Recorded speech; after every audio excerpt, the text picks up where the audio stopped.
हैं। अधिकारी तो सरकारी है मान लेता हूँ, लेकिन केवल पैसा वसूल रहे हैं। पैसा वसूलने के अलावा उनके पास कोई काम ही नहीं है। हर सरकारी काम में हर अधिकारी का लगभग नाम नहीं लूंगा, लेकिन हर अधिकारी का लगभग परसेंटेज बना हुआ है। कितना परसेंटेज इस काम में हमको दलाली के रूप में चाहिए, प्रत्यक्ष अप्रत्यक्ष किसी भी रूप में परसेंटेज चाहिए, दलाली चाहिए, कमीशन चाहिए, घूसखोरी चाहिए, भ्रष्टाचार चाहिए। देश का विकास हो चाहे ना हो, ये कोई मायने नहीं रखता। अच्छा, योगी राज में जब योगी आदित्यनाथ उत्तर प्रदेश ये कह रहे हैं जी कि गौ हमारी माता है जी, गौ की वो इतनी ज्यादा कदर करते हैं, इतनी सेवा करते हैं, इतना पैसा इन्वेस्ट करते हैं, और ये हमेशा उनका निर्देश रहता है कि गौवंशों के साथ कहीं कोई अत्याचार ना हो।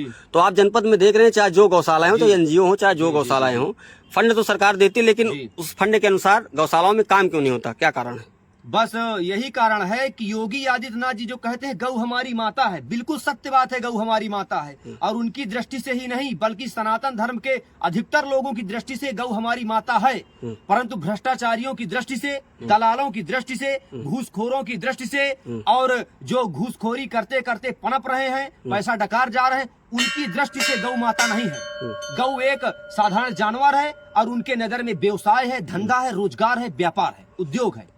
ये भ्रष्टाचार कैसे पनप रहा है?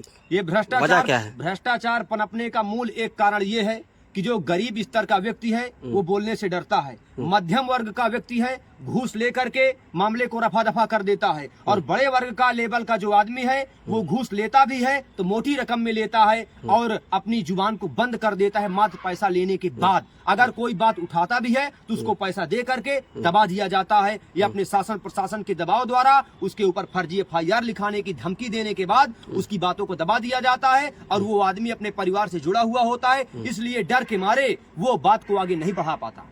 अच्छा, जो पत्रकारों की बात आ रही है, पत्रकार हर एक दर्पण है, लोकतंत्र का चौथा स्तंभ है, जी लगातार एक आईना दिखाने का काम करते हैं जी, लगातार जो सच्चाई है जी, जनता के हर मुद्दों को उठाने का प्रयास करते हैं। जो लोकल के जो जनप्रतिनिधि हैं और अधिकारीगण हैं, वो उनकी बात को जो है, उनकी लेखनी को दबाने का प्रयास करते हैं, दबाव बनाने का प्रयास करते हैं। तो इस पर आप क्या कहेंगे, जो फर्जी रिपोर्ट लगा करके उच्च अधिकारियों को प्रेषित कर देते हैं, गुमराह कर देते हैं, खबरों का जो है असर नहीं होता? क्या मैं सोशल मीडिया के माध्यम से बता देना चाहूंगा कि हमारे क्षेत्र के एक ऐसे पत्रकार है, ओम प्रकाश जी उनका नाम है। अगर आप ओम प्रकाश के नाम से सोशल मीडिया में सर्च मारेंगे फेसबुक में, तो अपने आप सोशल मीडिया में दिखाई देगा। वो ओम प्रकाश पत्रकार जी बहुत ऐसे क्षेत्रों के मुद्दा उठाते हैं, हालांकि मेरा भी मुद्दा उठाए, कई लोगों का मुद्दा उठाए, और वो उठाते रहते हैं। और अच्छी बात तो यह है कि किसी प्रकार की कोई घूसखोरी उनके पास नहीं है। और ओम प्रकाश जी जैसे पत्रकारों के लिए, अंकुर चौधरी जी जैसे पत्रकारों के लिए, और बड़े लेवल के जो पत्रकार हैं, उन पत्रकारों के लिए बहुत से ऐसे समाज में पत्रकार बटे हुए हैं जो निष्पक्ष न्यूज को दिखाते हैं, जनता की आवाज को दिखाते हैं। लेकिन पत्रकारों को अन्य पत्रकारों की तरह तौल लेते हैं और अन्य पत्रकारों की तरह उनको लालच देते हैं। परंतु ऐसे पत्रकारों पर मुझको गर्व होता है, ओम प्रकाश जी जैसे पत्रकारों के ऊपर गर्व होता है कि ना किसी प्रकार का पैसा, ना किसी प्रकार की घूसखोरी, ना किसी प्रकार की मक्कारी, वो स्पष्ट रूप से बात को दिखाने का पूरा प्रयास करते हैं। परंतु इसके बाद भी शासन प्रशासन द्वारा उनकी बातों को दबाने का पूरा प्रयास किया जाता है, जो समाज के स्तर पर पूरी तरह से गलत और पूरी तरह से गैर कानूनी है, पूरी तरह से असंवैधानिक है। एक वीडियो पत्रकार ने जो है कवरेज किया था, कुटवा माफी गांव की है, बरगढ़ क्षेत्र में आता है, तो उस विषय पर वीडियो ने इस बात को, वीडियो जो मऊ के हैं ओम प्रकाश यादव जी, उन्होंने ये कहा कि रस्सी टूटने से जी, और जो डॉक्टर हैं उनके द्वारा भी रिपोर्ट लगाई गई कि रस्सी टूटने से गौवंश को, मतलब गौवंश ट्रैक्टर से नीचे आ गया जी। तो क्या ये बताइए, ट्रैक्टर से घसीटना क्या अलाउमेंट है या कोई आदेश है किसी अधिकारी का? देखिए, बहुत से ऐसे पत्रकार हैं, जब वो लोग सच्चाई का आईना, जो झूठी बातें होती हैं, उनको स्पष्ट रूप से दिखाने का जब प्रयास करने लगते हैं, तो जो बड़े से बड़ा अधिकारी है उनको दबाने का पूरा प्रयास करता है।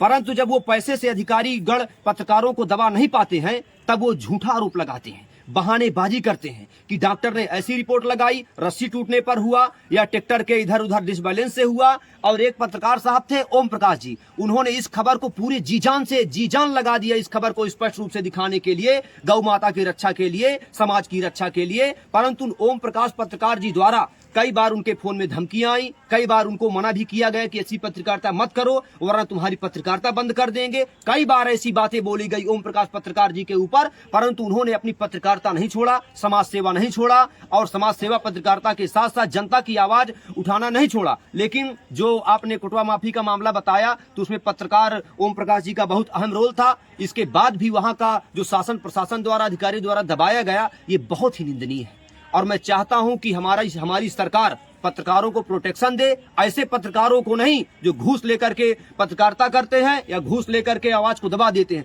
बल्कि ओम प्रकाश जी जैसे पत्रकारों पर मुझे गर्व होता है और मैं सीना चौड़ा करके कह सकता हूं कि मुझे गर्व होता है ऐसे पत्रकारों के ऊपर जो ओम प्रकाश जी जैसी पत्रकारिता करते हैं। धन्यवाद।